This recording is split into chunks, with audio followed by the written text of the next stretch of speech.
Now at 6, people from around the area and all over the country are remembering military members on this Memorial Day.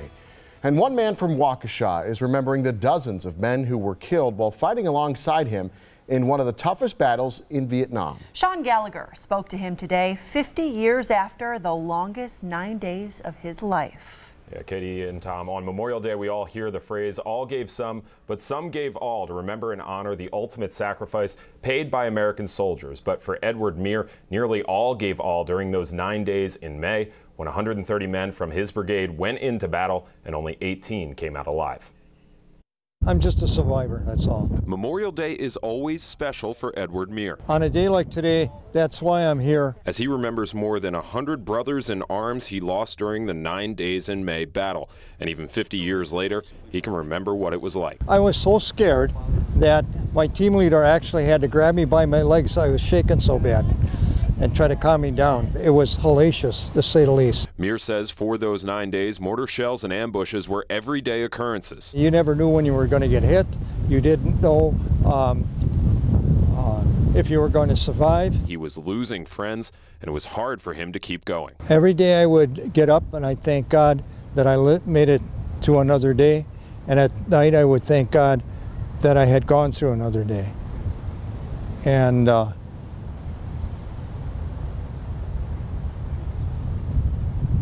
it was, that's the kind of thing you had to do. You had to steel yourself. That I know when I got off the plane in Vietnam at the Benoit airstrip, I said to myself, I'm not coming back from here dead. I'm going to make it. And you have to do that. That's the only way you can get through it. And to honor his friends he lost in the war, Mr. Meier participates in the Color Guard, drives for the disabled American veterans once a week, and also speaks to local schools about his experience. He says it's the least he can do to honor them. Live in the newsroom, Sean Gallagher, today's TMJ4. Sean, thanks for sharing his story. On this Memorial Day, President Trump honored military heroes at Arlington National Cemetery. In his first Memorial Day as president, the president paid tribute to fallen soldiers and to the families they left behind.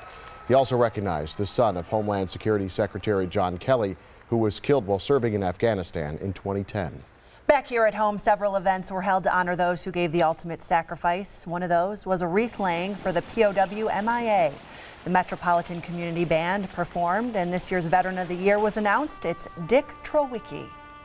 Governor Walker released this statement saying, in part, every day, but especially today, we remember those who paid the ultimate price for that freedom with their lives. We hold these American heroes in our hearts. We keep them and their loved ones in our thoughts and prayers. Flags have also been ordered at half-staff in honor of Memorial Day. 3 people are hurt after ponies go wild at a Memorial Day parade in Elm Grove. You can hear people screaming as they rush out of the way with the 2 ponies that were pulling a carriage. The owner of the ponies tells us that they've done hundreds of parades with these animals and nothing like this has happened before. It stepped over the metal part that attaches to the wagon. So the pony got scraped up and startled. I mean, that's as an injury, but we're going to get some stitches, and kids and animals, expect the unexpected. Yeah, so it's unknown exactly what caused the ponies to go out of control. It could have been that, but the police chief says that tennis balls are being handed out and they may have been bounced into the parade route and spooked those ponies. The 152nd annual Memorial Day Parade was held in downtown Milwaukee today. This year's parade honors the USO. The route started at 4th in Wisconsin and ended at the War Memorial Center. A Memorial Day parade also held in Waukesha this morning. The Waukesha Civic Band performed after the parade at Cutler Park. Hundreds gather to take part in the 7th annual Memorial Day Honor Ride. Riders gather across the state to travel together to the high ground in Neillsville. About a dozen riders met in Grand Chute before heading out to take part in the memorial. It's just a camaraderie, a closeness. Once you step onto those grounds, those spirits are there. You can feel them there. And all the proceeds from that ride go towards upkeep at the high grounds. Storm Team 4 now, a gorgeous day outside on this Memorial Day. We got lucky. Yeah, we did. And meteorologist Scott Steele's here. He's talking some rain again, maybe tonight, maybe tomorrow. But the good news is not all day washouts. Most of today has been just terrific. And from the Weather Center, everybody, hope you're having a good holiday weekend. Here's a live look from Storm Team 4 Max radar. Rotating on in just the last 60 minutes, some spotty rain, mainly along and north of 94. Again, spotty the key word. Not all of us are going to see it, and it certainly won't last terribly long. Here's a live look, in fact, from our downtown tower cam, where conditions are pleasant and dry with just some fair weather cumulus. Your weather word is repeat. Another one of these days on the way tomorrow. Outside right now, we're still at 70 at Milwaukee's Mitchell, 66 in Waukesha. If you're heading out on the town tonight, expect those temperatures dropping through the 60s with the rain diminishing. We'll time it out for tomorrow again in your Storm Team forecast coming up. Okay, Scott, thanks. Police are investigating more than a dozen separate shootings from this holiday weekend that killed 4 people and injured 14 others. Many of the shootings took place all while a local anti-violence group held a block party to promote peace. Ricky Mitchell spoke with that group today and has their reaction live from the police administration building downtown. Ricky. Well, Katie and Tom, police say that the majority of this weekend shooting happened because of a fight or an argument between people who knew each other. Now, a local organization called Heal the Hood hopes to resolve conflicts in these types of situations to hopefully prevent this kind of violence. While dozens gathered for a Heal the Hood block party on Saturday, police were simultaneously responding to multiple shooting incidents. It's disheartening, but it also is confirmation that what we do matters. Jessica Butler is the campaign manager with Heal the Hood. She says the organization started in 2012 and has grown every year since. Now they hold workshops in schools to teach conflict resolution to children. People don't know how to cope and know how to talk to one another when they're feeling anxiety or they're feeling angry. She says she was taken aback by the sheer number of shootings this weekend, with police responding to 14 separate incidents. The most recent happened this morning near 26th and Atkinson, when police say 2 men were shot after an argument between a group of people.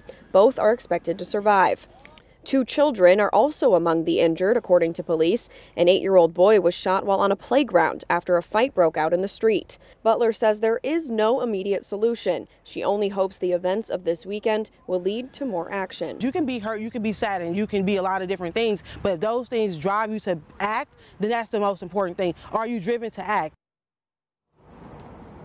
And we have been told that Milwaukee Police Chief Ed Flynn will make comments regarding this violence tomorrow, but we're told that the department is still working to sort out all of the details to provide updated information about these shootings. Reporting live downtown, Ricky Mitchell, today's TMJ4. All right, thanks for that report, Ricky.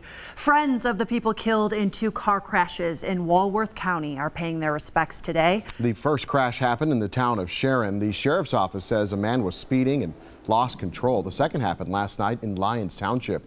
3 teens were killed in that crash. Speed is also believed to be a factor. Now, police have arrested a suspect accused of shooting and killing an Illinois man in Janesville. Police believe an argument took place before the suspect shot the man in the face and the neck early yesterday morning. The victim's name has not been released and charges have not been filed. Mount Pleasant police are looking for a suspect who stabbed a man at a tavern early this morning. Police say the man was stabbed while trying to break up a fight between others. He was taken to the hospital and is expected to be okay. The family of a Milwaukee man who's been missing since last week is now begging for your help. J.L. Lindsay was last seen on Wednesday in the area of 80th and Mill Road after leaving his group home. He suffers from Alzheimer's and stage 4 dementia. His family, including grandchildren and great-grandchildren, spent yesterday handing out flyers. And 16-year-old Claudia Scott has been missing since April 5th. She was last seen near 54th and Keefe. Last week, Milwaukee police upgraded this case to critical. If you see her, you are urged to call police. Still ahead on Live at 6, why police in Fond du Lac are reminding you of the importance of calling 911 if you need immediate assistance. And then why Madison's big Brat Fest was cut short this year and the rumors that police are denying. But as we head to break, let's take another live look outside. That's Port Washington, still looking good. Meteorologist Scott Steele has your full Storm Team forecast coming up.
You're watching today's TMJ4 with Charles Benson, Shannon Sims, Storm Team 4 meteorologist Jesse Ritka, and Lance Allen, sports.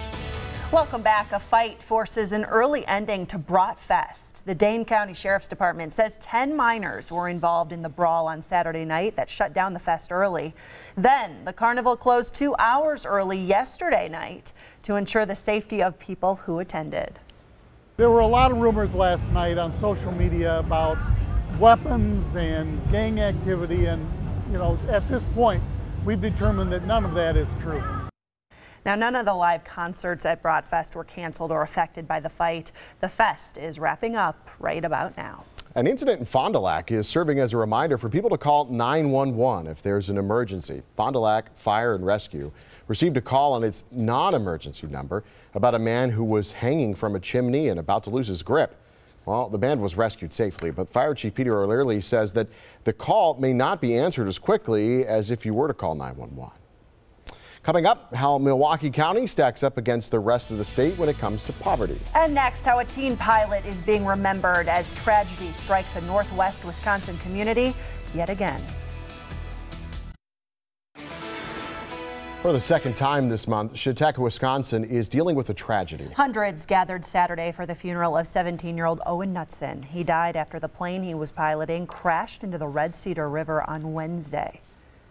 The community has shown us through their support, whether it be hugs, condolences, food, they've shown us what Owen gave the community, and that was heart. 2 weeks ago, Chautauqua was the scene of a destructive and deadly tornado. A fire in Ashwaubenon displaced several people this holiday weekend. It happened at the Foxcroft Apartments last night. Investigators believe that the fire started on the second floor of the 12-unit building. Fire, smoke, and the water used to put out the flames caused at least $250,000 worth of damage. It's this 12-unit apartment complex, and all 12 units are uninhabitable at this time. Red Cross has been called in to find placement for people that don't have nowhere else to stay. Investigators say only one tenant had to be treated at a hospital for injuries. The American Red Cross is also